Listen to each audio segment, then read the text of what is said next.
আমার এই চাবির রিংটা মানে এমন শব্দ করে, মনে হয় যে মানে খুব বিরক্তিকর একটা শব্দ করে, বাট আমি কখনো বিরক্ত হই না। তার কারণ কি জানেন, এই চাবির রিংটা আপনাদের ভাবি গিফট করছিল এবং অর্ডার দিয়ে বানানো। এই যে আমার চ্যানেলের নাম হর্সম্যান, এবং এটার উল্টা পিঠেও খুব সুন্দর একটা লেখা আছে, ডিয়ার লাইফলাইন সে বিসমিল্লা,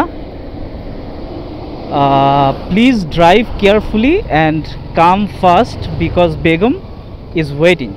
তো যখনই এটা টাং টাং টাং টাং করে বাজে না, মানে স্পিড ব্রেকার হোক বা রাস্তায় যদি কোনো বাম্প থাকে, এই বাম্পে এই জিনিসটা টক টক টক করে শব্দ করে, আর আমি যখন এটার দিকে তাকাই তখন আমার মনে পড়ে, ও আসলে তো আমার ওয়াইফ তো আমার জন্য ওয়েট করতেছে বাসায়। আর বিশেষ করে এই কেয়ারফুলি শব্দটা শুনলে তখন অনেক কিছু মনে হয় যে আসলে আমার কি স্পিডিং করা উচিত কিনা, স্পিডিং যদি আমি করিও সেটা কতখানি প্রয়োজন, সেটাও আমি চিন্তা ভাবনা করি। আর এটা থেকে একটা জিনিস মাথায় আসলো, সেটা হচ্ছে মানে আমার মনে পড়লো, ইদানিং দেখতেছি আমি এই স্পিডিং নিয়ে অনেক কথাবার্তা উঠতেছে। বিশেষ করে যারা মনে করেন যে আমি তো ছোটোখাটো ইউটিউবার, যারা বড় বড় ইউটিউবার আছে তারা যে বাইক রিভিউ করতেছে বা করতেছে, তাদের ক্ষেত্রে অনেকেই অনেক নেগেটিভ কমেন্ট করতেছে যে ভাই আপনি এটা টপ স্পিড কেন চেক দিচ্ছেন, অমুক কেন তমুক কেন। আসলে দেখেন, স্পিডিং জিনিসটা কি সেটাকে আপনাকে বুঝতে হবে। আমরা যে দেখি যেসব ভিডিও কিনা আমরা বেশিরভাগ সময়, আমি অন্তত রিপোর্ট করি, হ্যাঁ, ফেসবুকে দেখলে ফেসবুকে রিপোর্ট করি, ইউটিউবে দেখলে ইউটিউবে রিপোর্ট করি। কোন ধরনের ভিডিওগুলো জানেন? যেগুলো তো দেখে যে এই যে ট্রাক থেকে ওভারটেক করছে, আর একটা ট্রাকের মাঝখানে আসছে, সামনে কোনো গাড়ি ছিল, একেবারে মনে করেন যে 90, 95, 100, 120, 35, হ্যাঁ, এইরকম স্পিডে এসে সে ওভারটেক করছে, ইনস্টা 360 দিয়ে ভিডিও করছে অথবা গোপ্রো দিয়ে, যেটা দিয়েই করুক, মানে ওই জায়গাটুকু স্লো করে দিচ্ছে, একটা স্যাড স্ট্যাটাস দিয়ে দিচ্ছে, স্যাড একটা গান দিয়ে, মানে এই জিনিসগুলো প্রমোট করছে। এগুলো তো একদমই খারাপ, তাই না? এই জিনিসটা মনে হচ্ছে আপনি জেনে বুঝে সুইসাইডের দিকে এগোচ্ছেন, ব্যাপারটা হচ্ছে ঠিক তেমন। এই রকম স্পিডিংটা কিন্তু ঠিক না। আশা করি আমি বুঝাইতে পারছি যে আমি কি বলতে চাচ্ছিলাম আর কি। এই ধরনের স্পিডিং কিন্তু আমরা কেউ চাই না, যে একদম ভরপুর গাড়ি, ভরপুর মানুষ, প্রচুর রাশ, এই সমস্ত জায়গায় আপনি একদম হাই স্পিডে চালাবেন এবং আউলি বাউলি দিয়ে চালাবেন, চালায় মনে করেন সেটার ভিডিও করবেন, সেই ভিডিওতে আবার গান টান লাগায় মানে আপনি একটা প্রমোশন করতেছেন যে দেখো আমি কত স্পিডে চালাতে পারি। এই জিনিসগুলো হচ্ছে আসলে আমরা মানে স্পিডিং বলতে আমরা এগুলো বুঝি। এখন দেখেন, আপনি যদি স্পিডিং বলতে বুঝান যে খালি রোডের লিমিট দেওয়া আছে 60 কিলোমিটার, আমি দেখো যেমন যে 60-62তে চালাচ্ছি, এইখানে যদি আমি এখন 90তে চালাই, সেই ক্ষেত্রেও আপনি কিন্তু স্পিডিং করতেছেন, এটা আপনি বলতে পারেন। হ্যাঁ, এটা সত্য কথা। আপনি যদি মানে থিওরিটিক্যালি এটা সত্য হবে যে 60 কিলোমিটার আছে, আমি 90তে চালাচ্ছি। এই জিনিসটা কিন্তু অন্যান্য জায়গায়, যেমন মনে করেন যে অস্ট্রেলিয়াতে এরকম একটা রাস্তা আছে, আমার রাস্তাটার নামটা ঠিক খেয়াল আসতেছে না, যে একদম সমান্তরাল রোড এবং অনেক মানে শেষ না হওয়ার মতো রোড। ওই রোডে কোনো স্পিড লিমিটই নাই, মানুষ ওখানে 400-450 কিলোমিটার পার আওয়ারেও স্পিডেও কিন্তু তারা গাড়ি বাইক এগুলো চালাচ্ছে। মানে place to place, road to road vary করবে। অনেক জায়গায় আপনি সেটাকে স্পিডিং বলতে পারবেন, অনেক জায়গায় আপনি বলতে পারবেন না। তো যেটাতে আপনি সব জায়গায় একভাবে বলতে পারবেন না, মানে গড় হিসাব টেনে বলতে পারবেন না, সেটা তো আপনি কিভাবে মানে বলতে পারেন যে এটা স্পিডিং করা হচ্ছে? বাসার থেকে টাকা নিয়েছেন, টাকা নিয়ে তেল ভরছেন, তেল ভরে এখন আপনি বাউলি দিয়ে চালাইতেছেন আর ভিডিও করে ছাড়তেছেন। এরকম যদি হয়, সেইটারে আসলে আমরা স্পিডিং বলি ক্ষেত্র বিশেষে। কেন? কারণ এটা হচ্ছে আপনি ভিডিও করে যখন এটাকে আবার প্রমোট করতেছেন, এই জিনিসগুলো কিন্তু যে করতেছে সে তার জন্য তো খারাপ অবশ্যই, যে কোনো সময় সে মারা যেতেই পারে, অস্বাভাবিক কিছুই না। এবং যারা এটাকে সাপোর্ট দিচ্ছে, লাইক দিচ্ছে, দেখতেছে, শেয়ার করতেছে, তারাও কিন্তু একই কাতারের লোকের হিসাবেই পড়ে। এখন আপনি সেই জিনিসের সাথে যদি আপনি এখন একজন বাইক রিভিউয়ারে একই কাতারে ধরেন, তাহলে তো হবে না। দেখেন, একটা বাইকের পারফরমেন্স টেস্ট করাটা কিন্তু একটা রিভিউয়ারের আবশ্যক একটা পার্ট।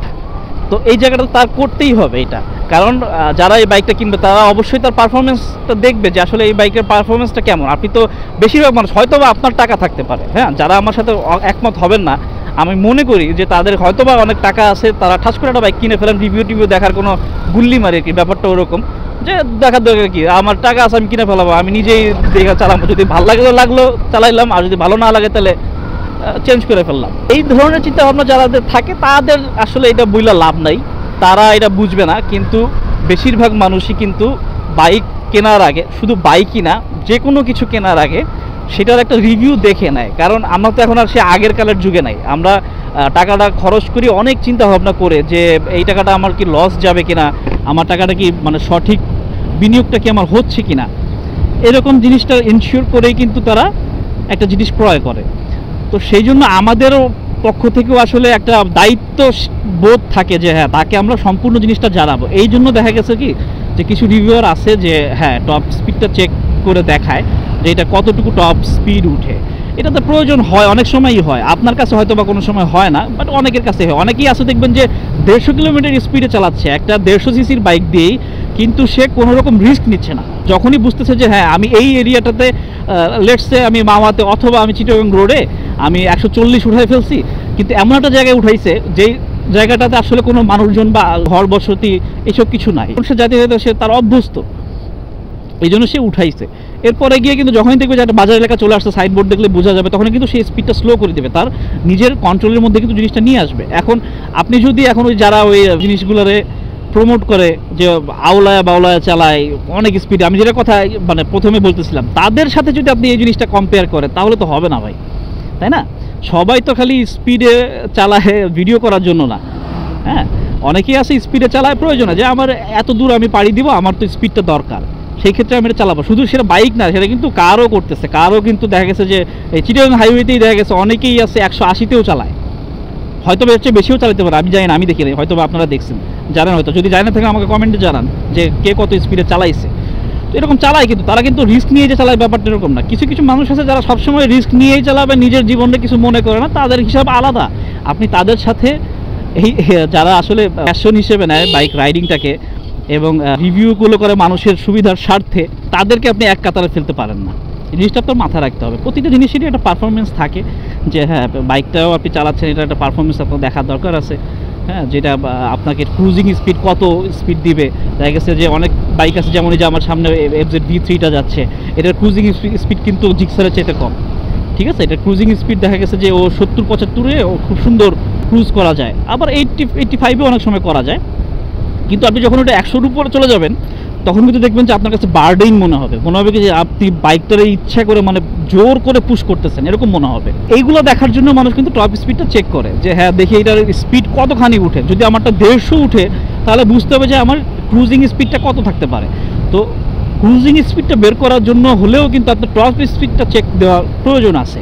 আশা করি আমি বুঝাইতে পারছি আপনাদেরকে, আপনারা কিন্তু ভুল বুঝবেন না জিনিসটা, আপনারা একটু জিনিসটা খেয়াল করে দেখেন। আমি যদি আপনাদের মনে হয় যে আরে ভাই এটা কী বললেন আপনি, এটা কি ঠিক কথা বললেন, আপনি আবার একটু ভিডিওটা রিওয়াইন্ড করে শুনেন যে আসলে আমি কী বলছি। দেখেন এই যে মানিকগঞ্জে আমি আজকে লাঞ্চের সময় একটু বেরোইছিলাম, বেরোনোর সময় দেখলাম যে স্কুলের ঠিক অপোজিট সাইডেই একটা অ্যাক্সিডেন্ট হয়েছে। অ্যাক্সিডেন্টটা হয়েছে কার দোষে সেটা আমি জানি না, তবে দেখে মনে হচ্ছিল এবং মানুষের রিয়াকশনে মনে হচ্ছিল যে স্পিডিংয়ের কারণেই হয়েছে। অবশ্যই তাহলে আপনার বুঝতে হবে যে স্পিডিংটা আপনার কন্ট্রোলে রেখে করতে হবে, যদিও আপনি করেন বা আপনার যদি খুব বেশি প্রয়োজন হয়ে থাকে যে হ্যাঁ আমার একটু স্পিডে যাওয়া দরকার, একটু দ্রুত পৌঁছানো দরকার, আপনার কিছু কিছু সময় আছে আপনার প্রয়োজন হবে। যেমন এখন আমার প্রয়োজন নাই, এই জন্য আমি দেখছি না যে 55-60, 55-60, 65-70 এর মধ্যেই চালাচ্ছি। আমার অত প্রয়োজন নাই যে আমার খুব স্পিডে আমার বাসায় পৌঁছাইতে হবে, নো, তার জন্য আমি কিন্তু রিল্যাক্স স্পিডেই যাচ্ছি। আবার যখন আমার টাইম হাতে শর্ট থাকবে, আমার একটা জায়গা থেকে আরেকটা জায়গায় মুভ করতে হবে খুব দ্রুত, হাতে কম সময় আছে, তখন কিন্তু আমি স্পিডিং করবো, এটা স্বাভাবিক।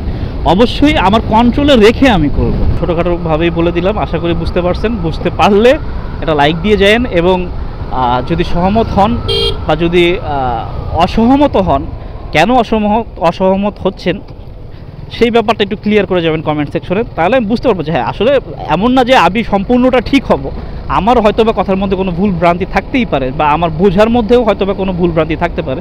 তো যদি আপনাদের কাছে সেই ভুলটা ধরা পড়ে, আপনারা অবশ্যই কমেন্টে জানাবেন, অবশ্যই জিনিসটা চেক করে দেখবো যে হ্যাঁ আসলে আমার ভুলটা ছিল কিনা। তো ঠিক আছে, ভালো থাকেন, সুস্থ থাকেন। এরকম একটা সুন্দর ওয়েদারের মধ্য থেকে বিদায় নিচ্ছি। আল্লাহ হাফেজ, ভালো থাকবেন, টাটাস।